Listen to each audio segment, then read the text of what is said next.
dengan tema fermentasi. Nah, izinkan kami untuk memperkenalkan diri. Kami dari kelompok 6.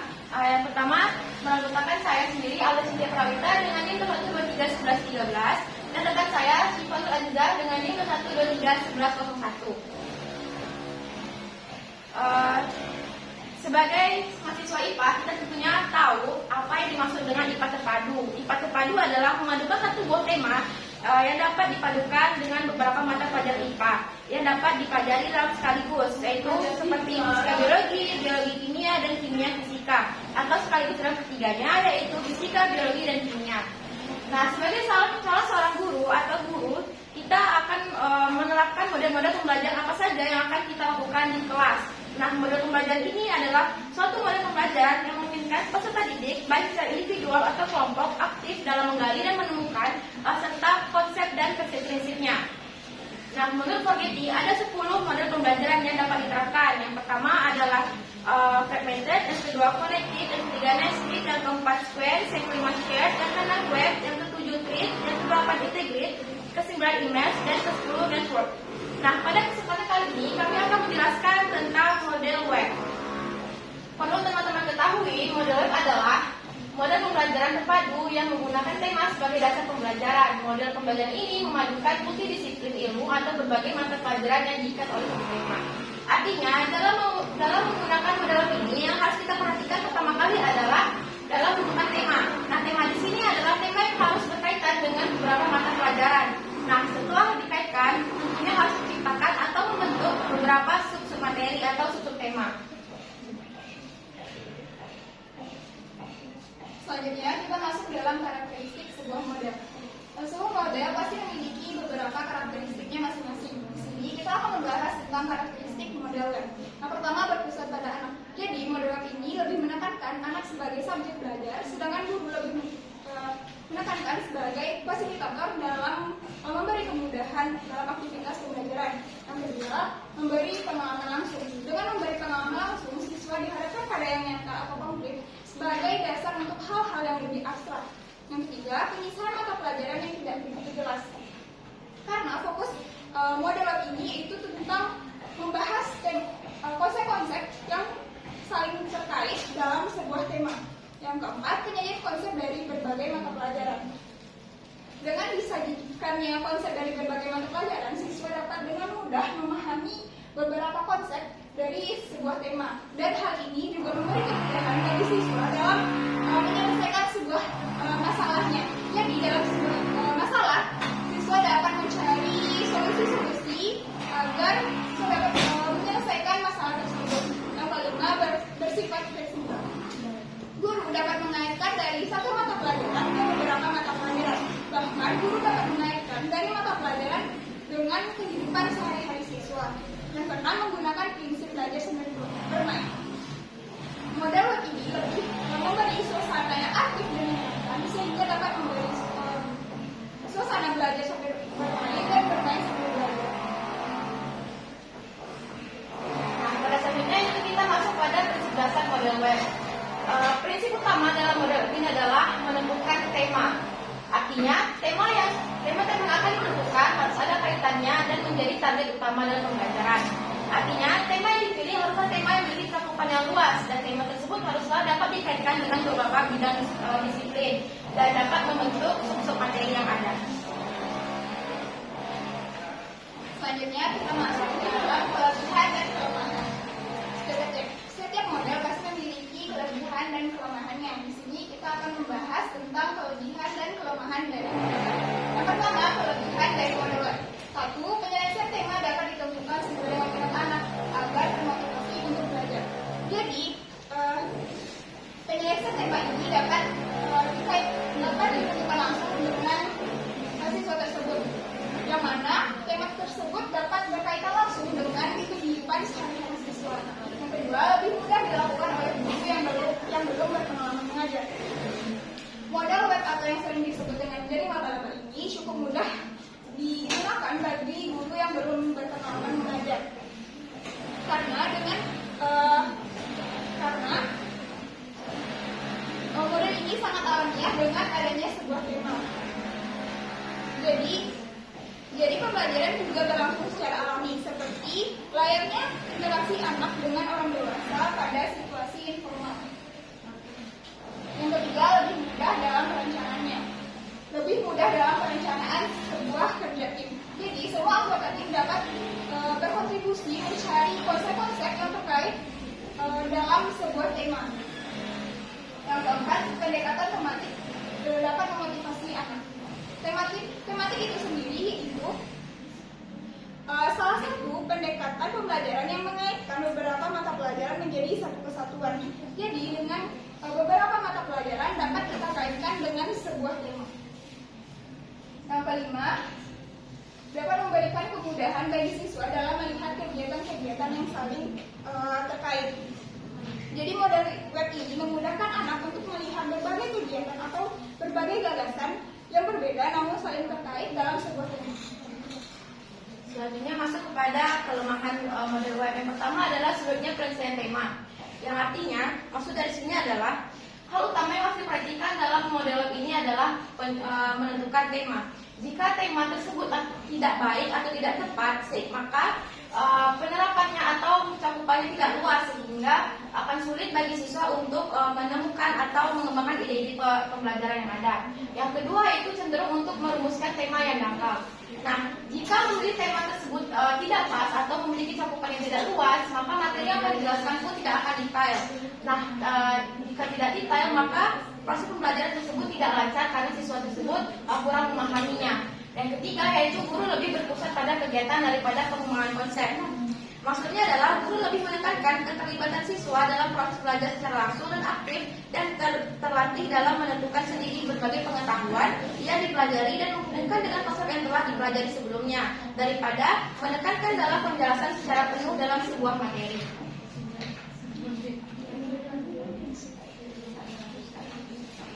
Selanjutnya, kapan sih model web digunakan? Jadi model pembelajaran ini dapat digunakan untuk mengajarkan tema tertentu yang cenderung dapat disampaikan melalui beberapa bidang studi.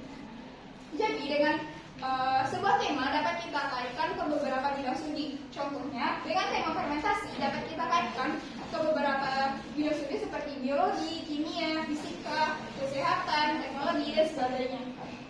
Nah, yang selanjutnya itu model ini diterapkan pada penerapan konsep belajar sambil melakukan sesuatu atau learning by doing.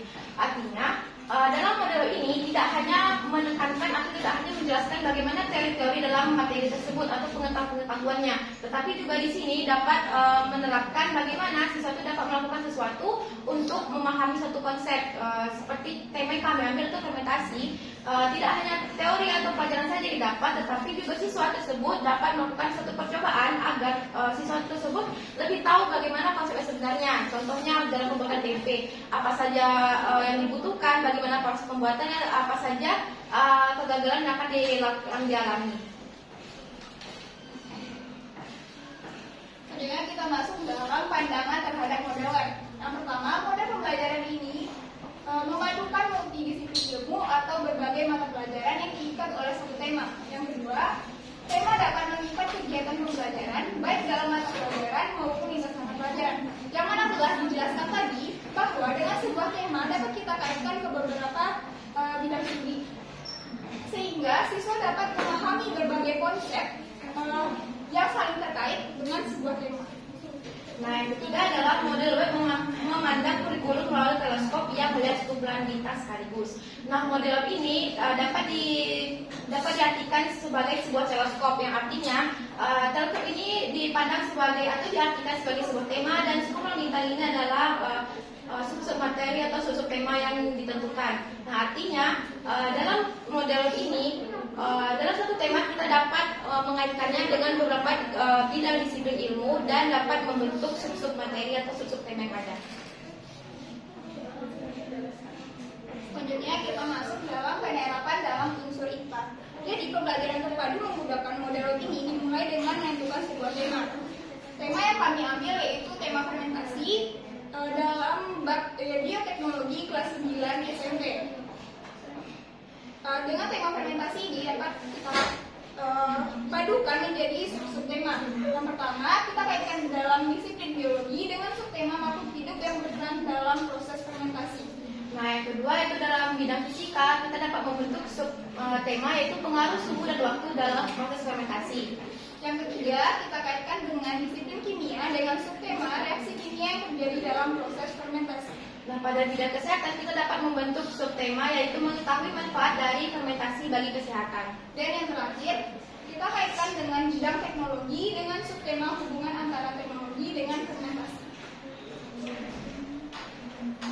Di sini kami telah membuat contoh penerapan dari model lab.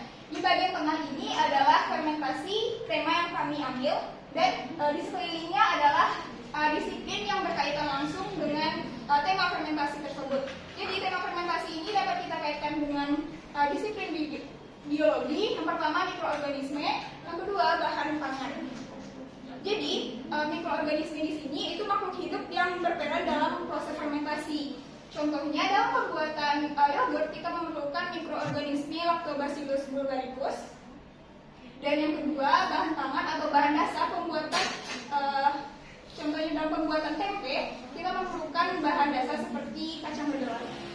Nah, selanjutnya itu pada bidang kimia yaitu membentuk tema yaitu reaksi kimia dalam fermentasi. Nah, kami contohkan sini adalah reaksi kimia yang terjadi pada proses pembuatan tape. Nah, di sini dalam proses pembuatan tape terjadi reaksi kimia yaitu C6H12O6 yang itu merupakan glukosa akan menghasilkan 2C2H5OH merupakan etanol ditambah dengan 2CO2 yang merupakan karbon dioksida dan ditambah dengan 2 ATP yang merupakan energi. Nah, selanjutnya yang kedua itu adalah perubahan kimia. Nah, perubahan kimia adalah perubahan yang terjadi dengan pembentuk zat baru dan tidak dapat dikembalikan pada zat semula. Nah, dapat contohkan di sini adalah pada fermentasi tape. Fermentasi tape ini adalah fermentasi yang bersifat anaerob, artinya tidak membutuhkan oksigen. Nah, pada perubahan kimianya yaitu adalah dapat membentuk etanol, karbon dioksida dan cabai yang merupakan zat baru yang tidak dapat dikembalikan ke zat semulanya. Selanjutnya fermentasi kita kaitkan dengan bidang fisika yaitu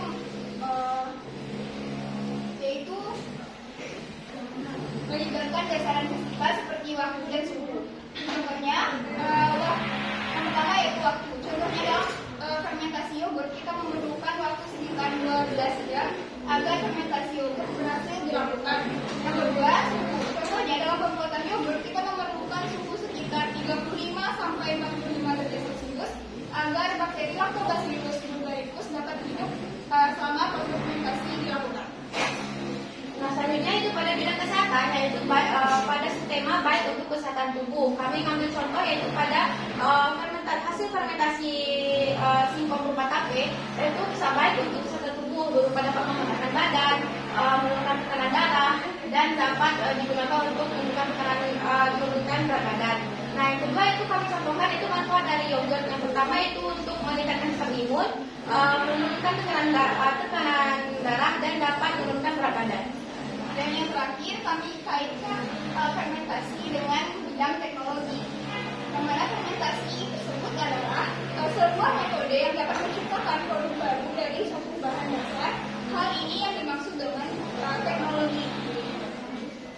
Jadi dengan satu bahan dasar dapat kita ciptakan beberapa produk baru. Contohnya dengan bahan dasar susu dapat kita ciptakan produk baru seperti yogurt, keju, daging, buttermilk, dan sebagainya. Contoh yang kedua dengan bahan dasar kacang kedelai dapat kita ciptakan produk baru seperti natto, tempe, kecap, miso, dan sebagainya. Teknologi yang dipakai yaitu seperti dalam pembuatan yogurt, contohnya yaitu termometer.